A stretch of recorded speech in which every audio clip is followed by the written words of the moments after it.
नमस्कार. मी आबा माळकर. आपण पाहत आहात लक्षवेध.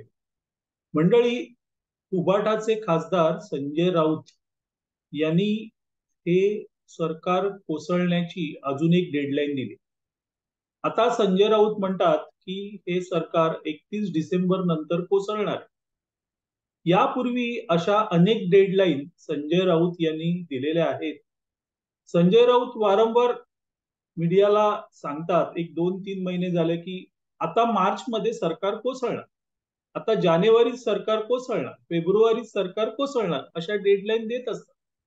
त्यांनी इतक्या वेळा डेडलाईन दिल्या आहेत की बिचाऱ्या त्या एकनाथ शिंदे, अजित पवार आणि देवेंद्र फडणवीस यांनाही असं वाटलं असेल की बाबा एकदा तरी यांची भविष्यवाणी आपण खरी ठरूया.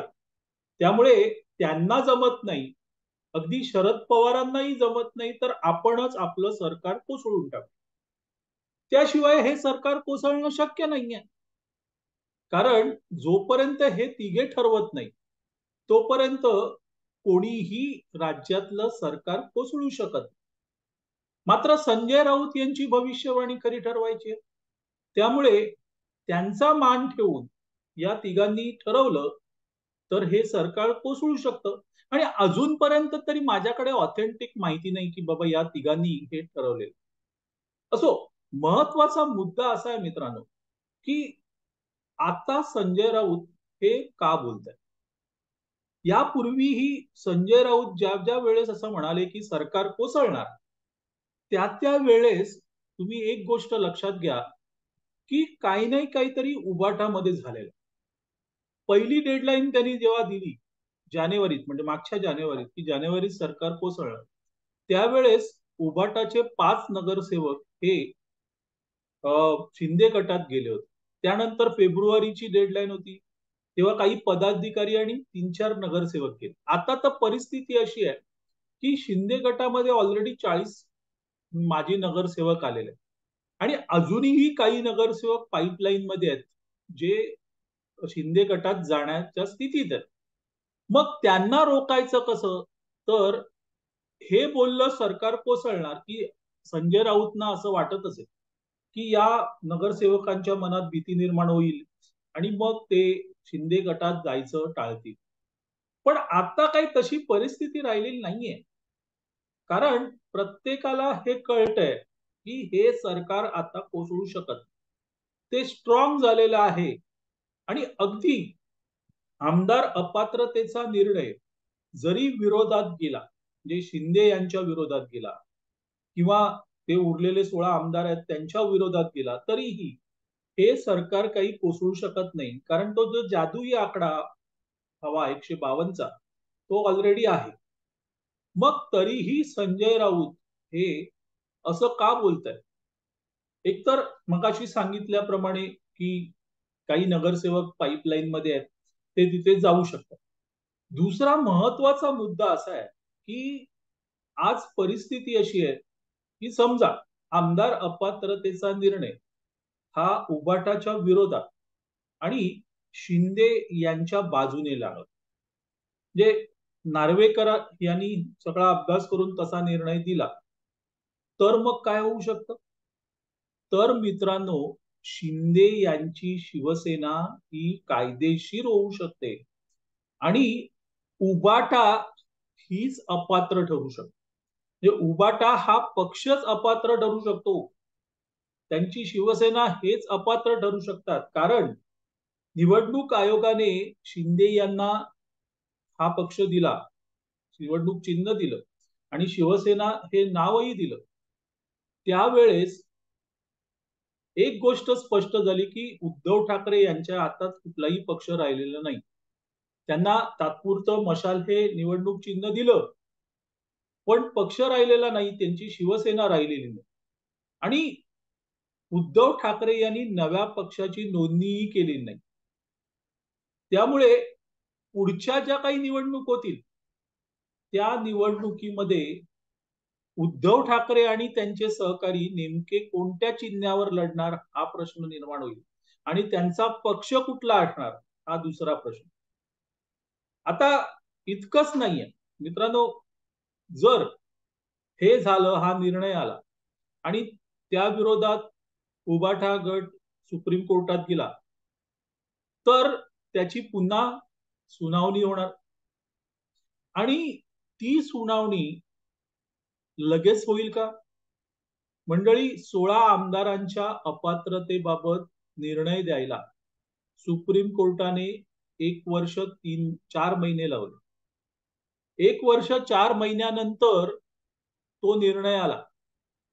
मग या ठिकाणी तो निर्णय कधी येऊ शकतो लक्षात घ्या. चला आपण पकडू 6 महिन्यात येईल. कारण तिथे दावे होणार, प्रतिदावे होणार, आर्ग्युमेंट होणार, कदाचित खंडपीठही बसवलं जाईल. हे सगळं होत असताना निवडणुका, लोकसभेच्या निवडणुका तर काही महिन्यांवर येऊन टपलेल्या आहेत. विधानसभाही लांब नाहीये. अशा वेळेस खरी अडचण ही उबाटांची होणार आहे. आणि मग मित्रांनो, हे जे संकट आहे की आपलाच पक्ष अपात्र ठरू शकतो, हे संकट त्यावरून लक्ष दुसरीकडे वळवण्यासाठी अर्थातच आपले संजय राऊत हे असं बडबडत असतात, बोलत असतात.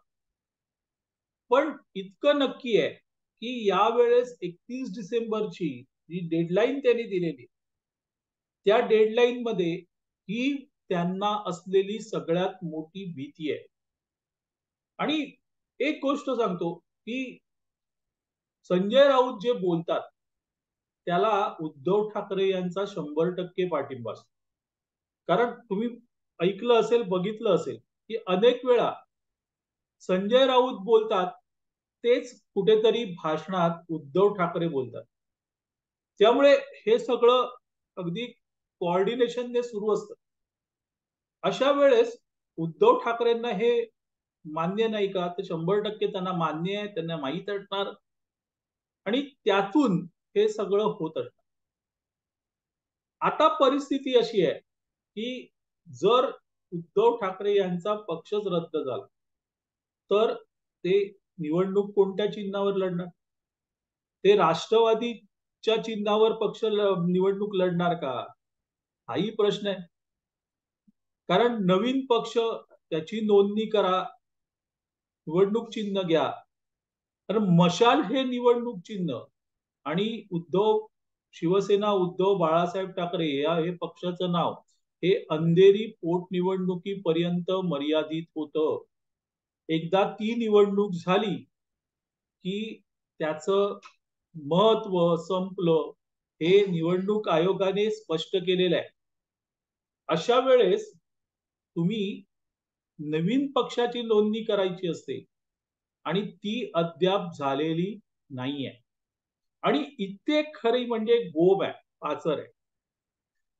आता राज्यातलं हे जे शिंदे, फडणवीस आणि अजित पवार सरकार हे कोसळेल का? तर मित्रांनो, एक गोष्ट लक्षात ठेवली पाहिजे की हे तिन्ही पक्ष जे एकत्र आले, ते तिन्ही पक्ष स्वखुशीने एकत्र आले.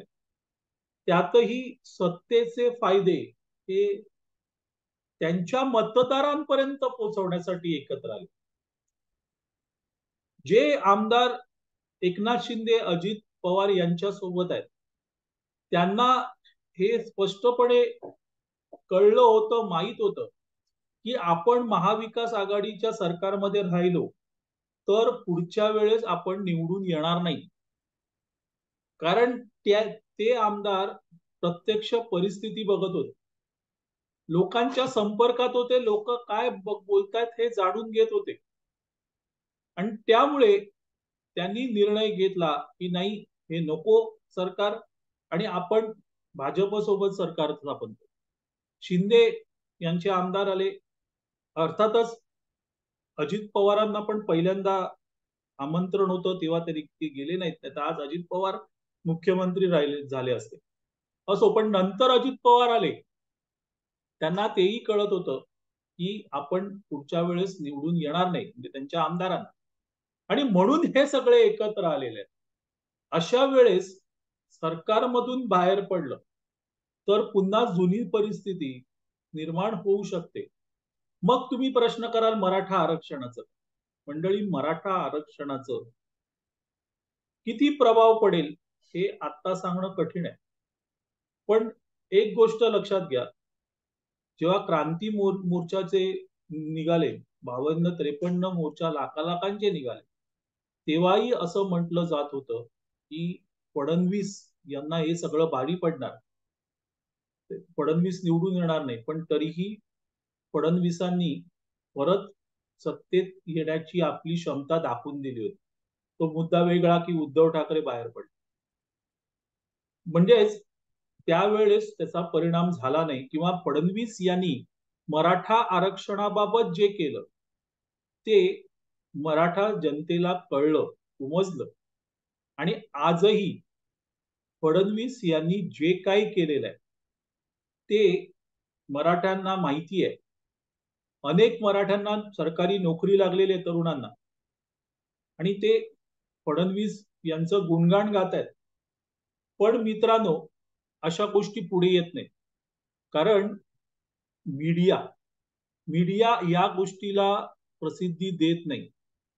फडणवीसांच्या विरोधात जे आहे ते मात्र मोठ्या प्रमाणात दाखवलं जातं. आणि त्यामुळे फडणवीसांच्या विरोधातलंच आपल्याला ऐकायला बघायला मिळतं, पण प्रत्यक्षात फडणवीस यांच्या बाजूने जे आहे ते दिसत नाहीये. त्यामुळे आरक्षणाच्या बाबतचा परिणाम होईल असं सध्या तरी वाटत नाहीये, किंवा ह्या आंदोलनाचा परिणाम होईल असं सध्या तरी वाटत नाही. किंवा आता सरकारने म्हटलंय की कोर्टात टिकेल असं आरक्षण देऊ, आणि ते जर दिलं गेलं तर काय फोर्सने हे सरकार पुढे येईल हेही लक्षात ठेवलं पाहिजे. मंडळी, तुर्तास इथे थांबतो. आपल्याला हा व्हिडिओ आवडला तर लाईक करा, शेअर करा आणि लक्ष वेधला सबस्क्राईब करा. धन्यवाद.